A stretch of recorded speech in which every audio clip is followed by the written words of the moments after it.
Mais d'abord, comme lors de la première vague de Covid-19, les transferts de patients entre régions reprennent. Deux malades sont arrivés cet après-midi par avion à Tours. Ils sont originaires de Savoie, département français le plus touché.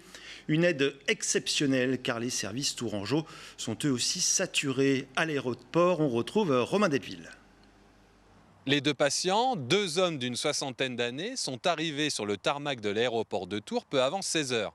Les deux personnes touchées par le coronavirus sont plongées dans un coma artificiel, sont intubées sous oxygénation et ont été admises il y a moins de 7 jours en Savoie.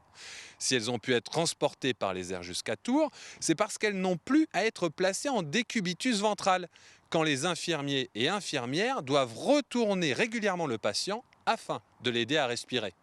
Ceux qu'on prend en charge, il y en a encore un qui est sous support cardiaque avec des drogues qui sont là pour favoriser la pression artérielle.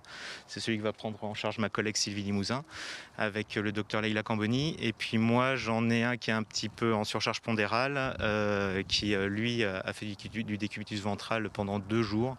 Le CHU de Tours et la nouvelle clinique tourangelle à Tours-Nord accueillent chacun un patient Covid.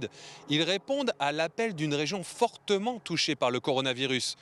La région Auvergne-Rhône-Alpes. Ce sont plus de 7000 personnes hospitalisées à cause du virus, 844 dans les services de réanimation. Et les services de soins intensifs font tout leur possible pour faire en sorte de stabiliser les patients et de les transférer le plus rapidement possible dans les services d'aval et libérer des places pour de nouveaux patients.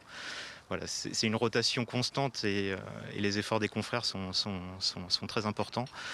À l'heure actuelle, la vision qu'on en a, c'est eux qui ont la meilleure vision de l'état de leur service. En tout cas, au CHU de Tours, on monte en termes de capacité de lit de réanimation Covid, au détriment évidemment des autres types de réanimation. Tours n'est pas la seule ville à accueillir des patients rhône-alpins. La rotation nationale en réanimation concerne d'autres hôpitaux. Hier, un malade est passé d'ouest en est par les airs. Il a été accueilli par le CHU du Mans.